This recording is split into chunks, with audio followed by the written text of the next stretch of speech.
Hi, and welcome to Stamp with Ginny. Today I'm going to share with you this fun little treat holder that I created using the Spooky Halloween stamp set in one of our envelopes. So let me set this aside and I'll show you how to get started. Okay, I'm going to start with my envelope on my scoreboard, and I'm going to score the envelope at 1.5, 1 7/8, 4, and 4 3/8. And then I'm done with my scoreboard.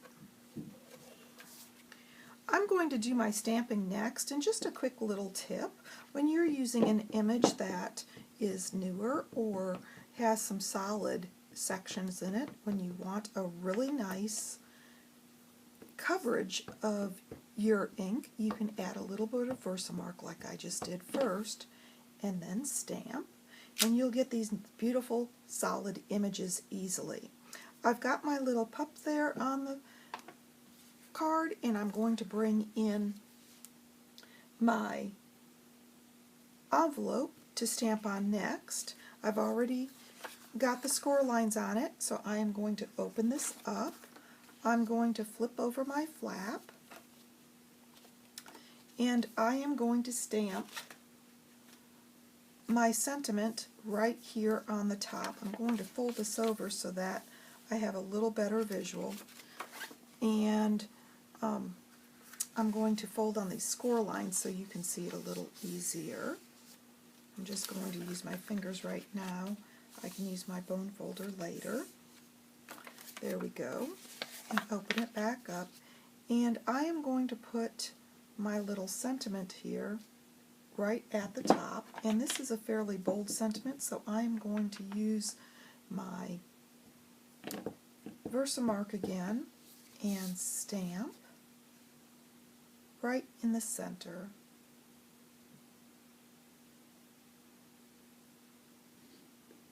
Like so. There we go. I moved my stamp slightly, but because I'm videotaping, we're going to let that go.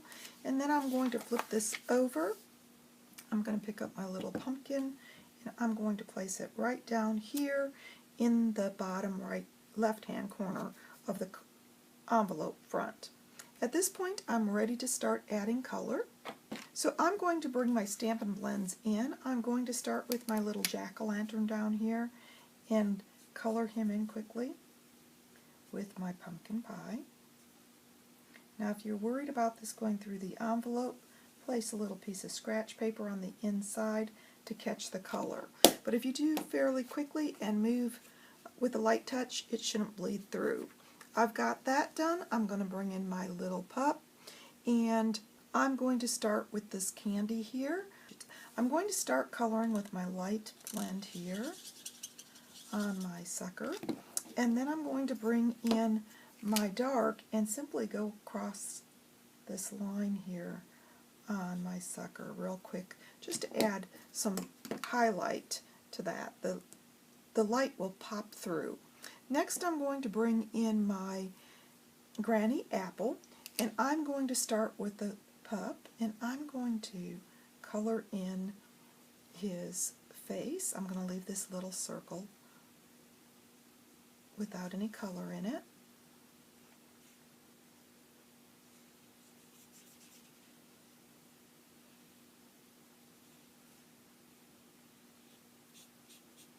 And I'm also going to do his little hands.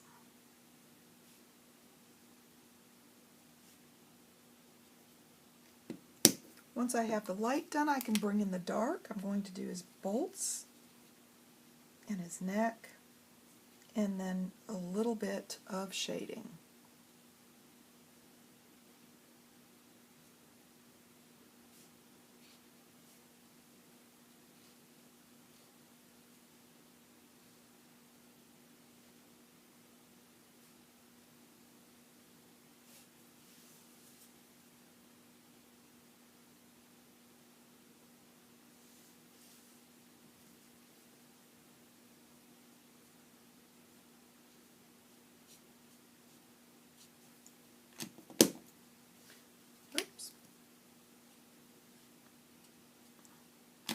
I've got that done, and I'm going to bring in the pumpkin pie and do his shirt.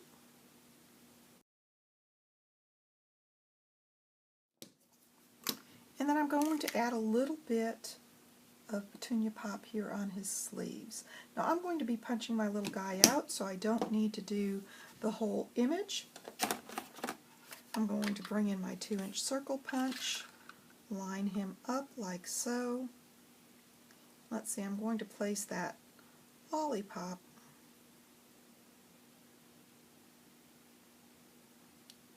like so, and punch. And now I'm going to start building my treat. So I am going to cut the flap here along this outer score line, and I am going to fold on that score line just to make it easier to see. I'm going to burnish.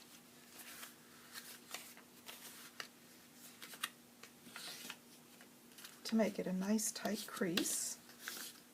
But I don't want to burnish the other score line yet. So I've got that done, and I'm going to bring in my paper snips, and I am going to cut along this score line.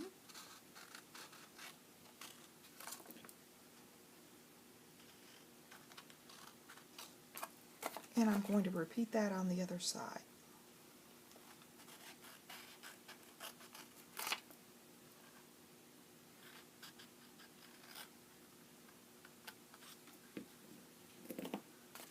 There we go, I've got that done, and I'm going to bring my designer series paper in here.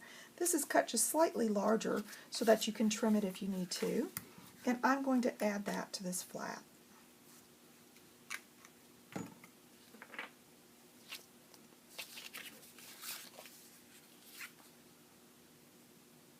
going to line up the one edge so that I only have to trim on one side. But if I need to, I can trim off the little bit of excess on both.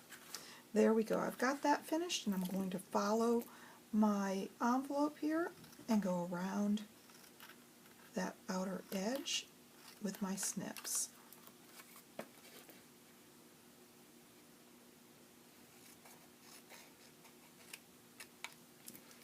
Now that I have that done, I can add my gum to my holder. If you prefer you use another treat, you can, but I've got this done with a pack of the gum there. And then I'm going to bring in my designer series paper. This is going to create a belly band around my envelope to hold the flap closed. So I'm simply going to bring that around like so and kind of burnish those edges with my fingers. Then I'm going to bring in my circle and add a little adhesive to each one of these ends. I don't want to create too tight of a belly band. I do want to be able to open this, but my little pup will cover this so that I've got a little bit of wiggle room here. There we go. I've got that finished, and as you can see, it'll slip off easily, and if not, I can loosen this a little bit if I do it fairly quickly before it dries.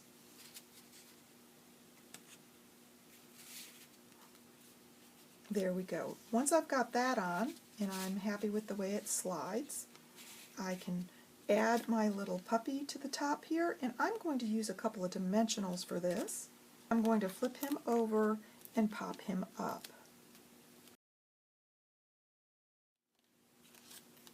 There we go. That'll give me a little bit of shadow and create a fun little look for that. At this point, I can slide my belly band down, place that flap down, and then slide my belly band over to close this.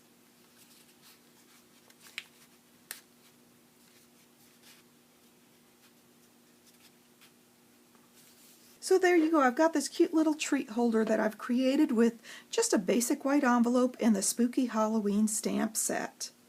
I hope you've enjoyed this project, and of course, if you'd like any of these products, feel free to stop by my online store. You can get there from my blog, Stamp with Jini. Thanks for joining me.